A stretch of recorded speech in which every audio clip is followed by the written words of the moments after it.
Good news, guys. Getting back to my weekly schedule. We're getting stuff done. Oh, what was that? Oh, go get it down there.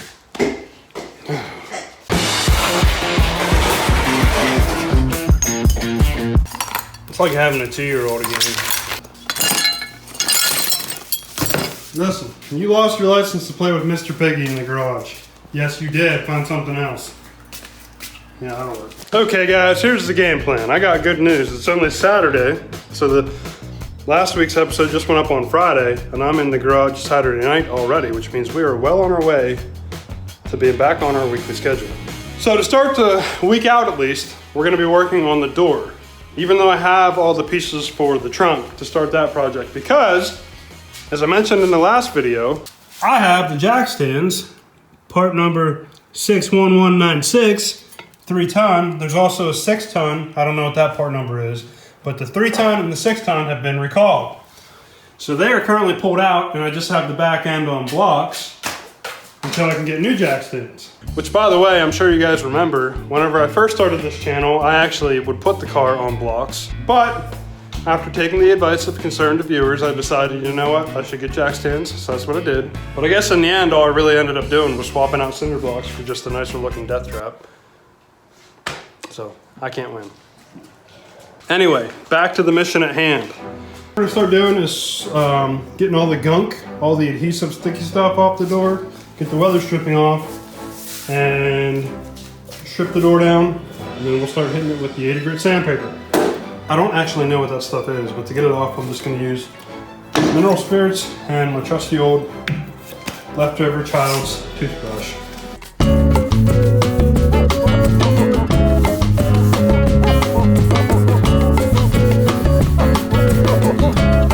You know, I genuinely enjoy little tasks like this on this project that are just mind-numbingly simple, that you don't have to think about. You just know what it is you need to get done, and you just go, and you don't got to think about anything until that little task is finished. It's like mowing the grass. It's like man's therapy. I do my dangest to enjoy every little process on this car. This is my slice of heaven here in the garage, and I'm gonna love it to the best of my ability. I think we're good. Done. So it took like an hour. Done, boom, out of the way.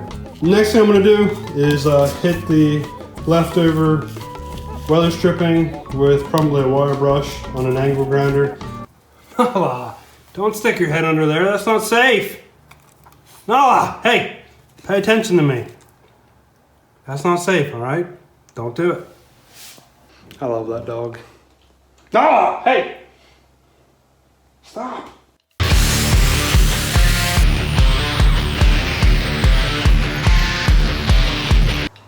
Okay, so the wire brush.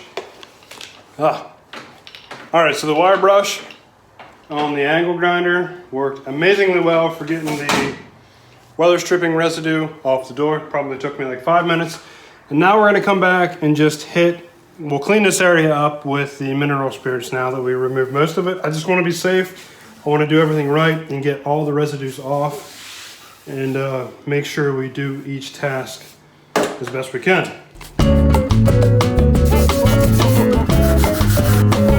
So that cleaned up really well. All the adhesive residue is off from the weather stripping. We're good there. Still have some sanding to do, like that's actually hunks of paint, not residue, that I gotta hit again with the sander. Next thing I'm gonna have to do is probably start stripping down the parts off of the door, like the actual door handle and latch, things like that. But before I do that, I actually want to hit the rust down here with the wire brush on the angle grinder to reveal what we have going on down here.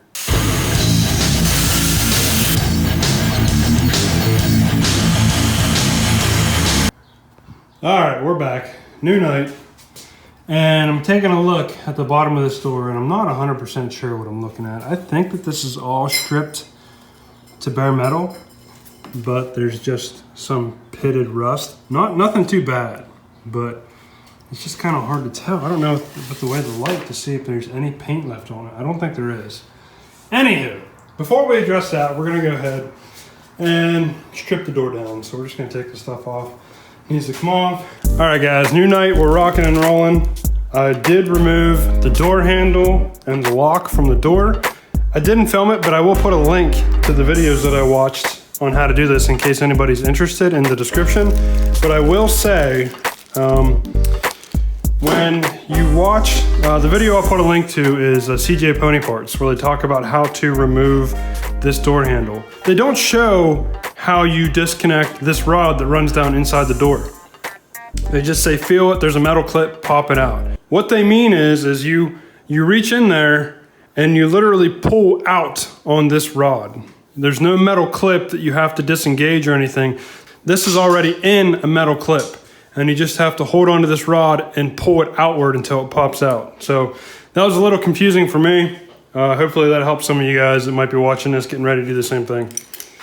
All right.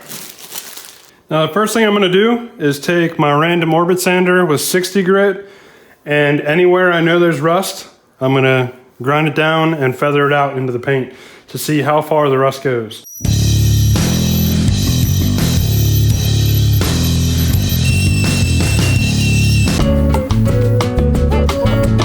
Too bad. Now, what I did here was any area, even the tiniest speck of rust that I saw, I sanded down to bare metal and then feathered it out. That was with 60 grit on my random orbital sander.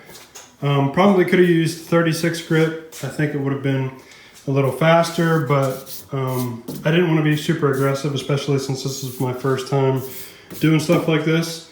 I'm choosing to block sand the car because although you could do it with a DA or a random orbit sander, it's my understanding that you can get rings in the paint relatively easily if you don't know what you're doing. So by block sanding, one, you're going at a slower pace and it's more controlled. And because I am leaving a lot of the original paint on this car, block sanding it, I feel like is going to give me an opportunity to go over the car more with a fine tooth comb. And I want, since this old paint technically is going to be part of the finished product underneath, you know, part of my prep work, I want to make sure it's done right. So I'm going to do it slow. I'm going to do it with 80 grit. With this being older paint, the 80 grit is going to give the 2K primer something much stronger to hold on to. So a lot of people would probably hit this with 180 grit and not me. I don't want to take the chance. I figure, hey, hit it with 80 grit, get the 2K primer on there, good strong foundation to stick to, and then you can do your finished work on top of all that. That's my thought process. That's what I'm doing. Okay, Tuesday night. Actually getting some work done in the sunlight, daylight. Got some, whatever kind of action that is up there. I don't know what those guys are. They got like parachutes with engines on their back. So we got all kinds of people out here being productive. I absolutely love it whenever I can get work done in the evenings when there's still daylight, because I start to feel like a vampire in the evenings working in the garage late at night. It's nice. Okay, so the game plan for tonight is to start block sanding with 80 grit. We got the Durablocks, so probably what I'll be using is this larger one and this round one for sure to get into these areas here. And yeah, experiment with the other stuff.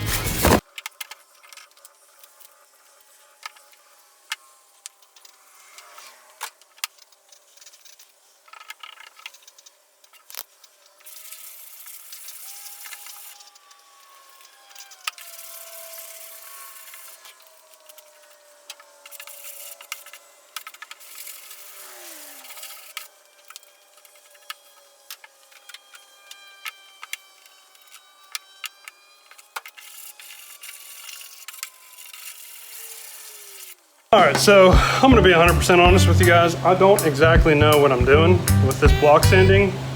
I've grinded the rust down in a lot of spots before I even started with the 80 grit. Nala, my God. goodness, what is going on with you this episode? You're just knocking all kinds of stuff over. Right now, I'm just blocking with the 80 grit until I can get rid of all of these shiny spots that clearly have not been touched. So I'm gonna block sand like right here. There's a shiny spot that actually hasn't been touched yet. All of this, you can see the majority of it has been block sanded with 80 grit. It's not as smooth as I would want it, so I'll probably continue until I can't feel these ridges, I guess is the thing to do. I don't know, I'll figure it out.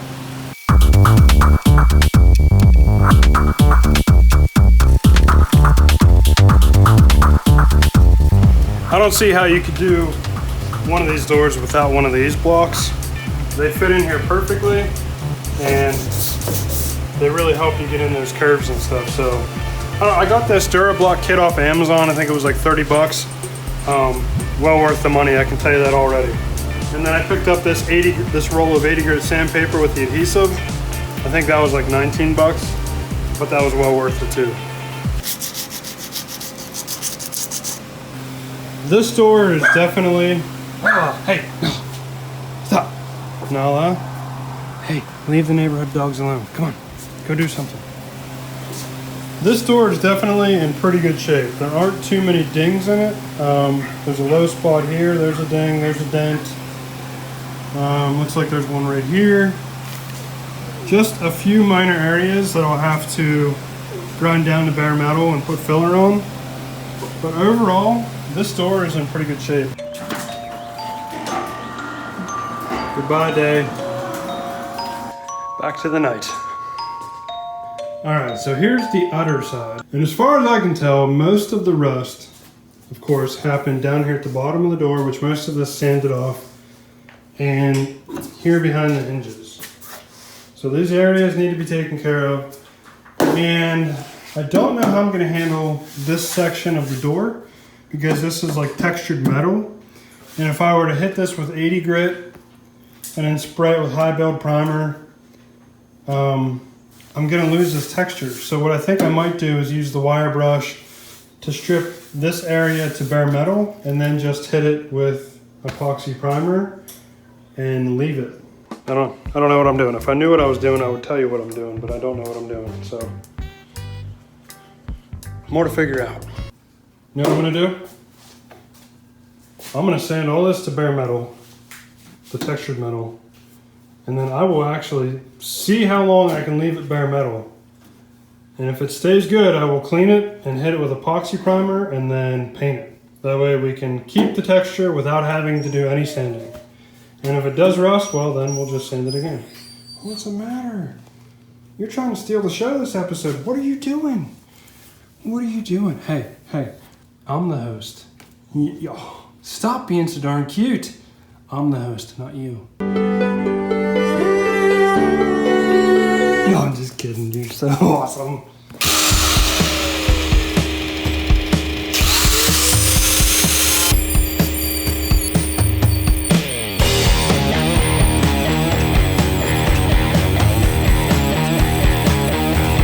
So most of the night was spent sanding, and I mean that took up at least a couple hours, which was me just sanding, doing the same thing over and over again, and me not talking to you guys. So that's why it's tough to get videos up once a week. I feel like could become repetitive, but I mean, I suppose I'll do so until someone complains or says whatever. So anywho, I'm gonna call it quits for tonight, and we'll be back at it tomorrow night. We're back. Sun's out again. New evening. It's Wednesday evening. More sanding, wire brushing, hitting the textured stuff this evening. Gonna finish up this side, and then we'll discuss my plans for how we're gonna move forward with this door.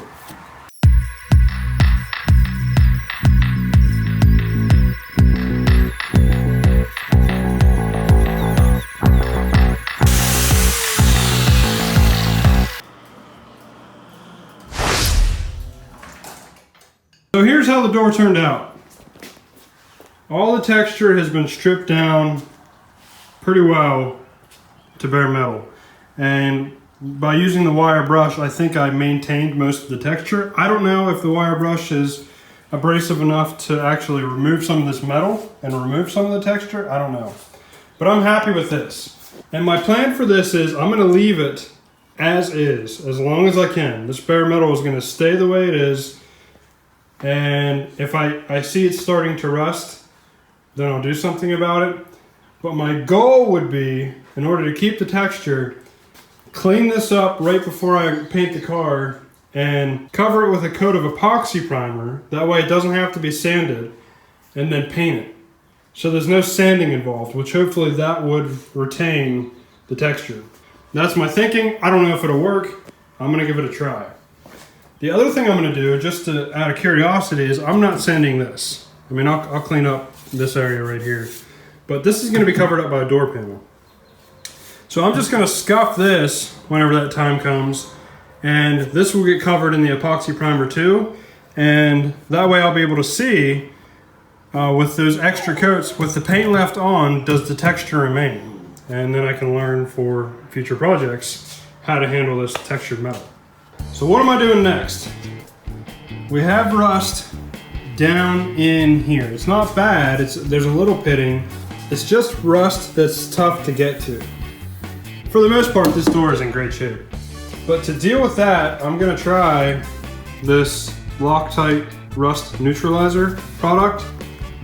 I don't know if that's the right move or not, but again, you know, I don't exactly know 100% what I'm doing here. So learn as you go. So I'm gonna try this and see if this does turn it into a neutralized paintable surface. But when you're new to this stuff, there's just so much that can cause confusion. Like, it says that I must remove loose rust and dirt and grime, but at the same time, if there's metal exposed, it could cause the metal to rust. I mean, that's just frustrating. Nala, you're gonna have to go inside for this, honey. We don't want you out here when we're spraying this stuff. I know. You hear her? She actually moans and grumbles. Don't you? Hey, wanna go inside? All right, our adorable garage dog is inside. We got our ventilation going. I think we're good to neutralize some rust.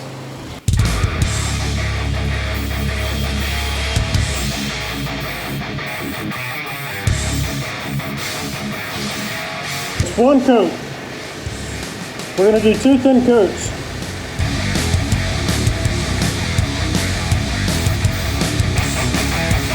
Okay, it's been about 20 minutes, probably, and most of the rust has turned black, and it doesn't look like it bothered the bare metal too much.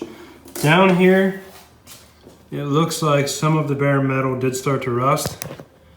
That might just be stains, I don't know. So I'm not sure how to handle that. I don't know if I can just clean that off with alcohol and prime right over it or what. I'm gonna have to do some research. But as far as the initial results on that Loctite rust converter, I mean, pretty good. I also did go ahead, because there was some pitting in here behind the hinges, I did spray those areas as well.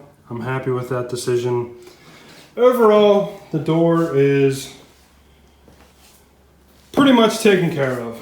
I still got to roll it over, take care of a few dents, which I'll film that because I've never really done that before. And then we got to get it sprayed in 2K primer. I don't know if that's probably not gonna happen in this episode. I still have to figure out my air compressor, spray gun, and 2K primer situation. I mean, if you want to talk about another overwhelmingly, frustratingly hard topic to research, it is air compressors, SCFM, and what the SCFM is of air guns at certain PSIs. That'll make your head spin. And I've been researching this for about 2 weeks. And I need to come up with some kind of a plan because I have to start spraying 2K primer. I'm probably gonna try to come up with some kind of a combination of a low volume, low pressure spray gun, because with those you can get away with cheaper compressors, and I'm working on a budget. And right now I'm gonna be priming smaller sections at a time. So that should get me by for now. That's my thinking. I'm gonna pick up my primer tomorrow. I'll read the spec sheets on that and we'll know, basically we'll go from there. See what kind of PSI I have to spray at, what tip I need. That'll kind of steer me in my direction that I need to go, I think. I feel like I didn't accomplish much this week. This is what I mean by, with the stuff I'm doing, I just can't really upload more than one video a week, if that. I feel like you guys would get bored. If you disagree, let me know. And my feelings aren't gonna be hurt if you don't comment and you kind of think, well, yeah, you know, only put up good stuff. I totally get it. Completely respectable opinion. So shoot me feedback, that helps me. You guys know I appreciate the comments. So if this is in fact where I choose to end the episode, until the next episode, guys, take care. I appreciate all of you.